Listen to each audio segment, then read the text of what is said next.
Invece adesso ci trasferiamo in Veneto, dove insieme al collega Rosario Padovano c'è un ospite. Grazie, prendiamo la linea dal Veneto. Abbiamo invitato Hermes Drigo della lista rosso-verde, lista che appoggia il sindaco uscente di Portogruaro Antonio Bertoncello. Perché avete rinunciato a falce e martello? Perché avete rinunciato al sole che ride?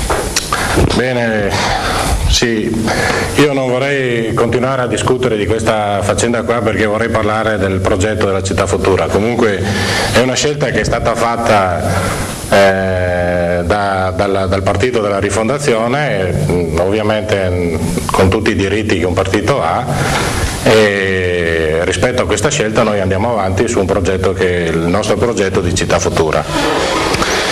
Abbiamo fatto una lista, c'è un simbolo che voi vedete, è una lista rosso-verde. La bicicletta è confermata? La bicicletta è confermata, non c'è più il simbolo di Rifondazione, i Verdi hanno detto che per loro il problema del simbolo non esiste, per cui abbiamo deciso di fare questo logo con un cerchio rosso e uno verde, uno rappresenta i diritti e l'altro rappresenta l'ambiente. Abbiamo fatto, secondo me, ma anche secondo altre persone, un'ottima lista. Abbiamo un capolista che è una donna, la Patrizia Daneluzzo, e un'età media che è di poco sopra i 40 anni, ci sono 9 donne e 11 uomini e vorremmo proseguire il lavoro che abbiamo cominciato con la città futura. Come commenta il fatto che parte di Rifondazione Comunista non ha aderito alla vostra lista quest'anno?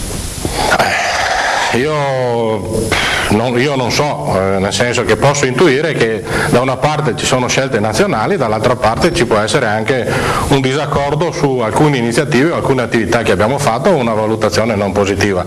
Ma vorrei ricordare che il nostro avversario non è Rifondazione Comunista, ma è il centrodestra.